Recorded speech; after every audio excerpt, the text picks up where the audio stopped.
வறுமையில் பிறந்த ஒரு சாதாரண சிறுவன். அவன்தான் காமராஜர். இளம் வயதிலேயே சுதந்திரத்திற்காக போராட்டங்களில் இறங்கினார்.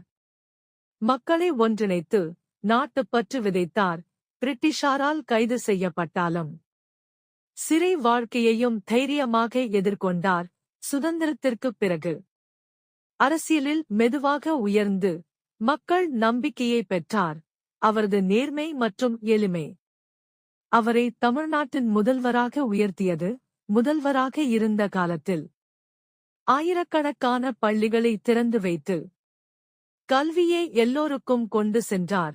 பசி பட்ட குழந்தைகள் படிக்க முடியாது என்பதை உணர்ந்து பள்ளிகளில் மதிய உணவு திட்டத்தை அறிமுகப்படுத்தினார்.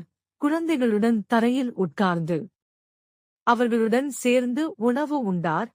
அதனால்தான் அவர் ஒரு அரசியல்வாதி மட்டுமல்ல, மக்களின் மனிதர் ஆனார். பின்னர் இந்திய அரசியலில் கிங் மேக்கர் ஆகி பிரதமரை தீர்மானிக்கும் அளவுக்கு உயர்ந்தார்.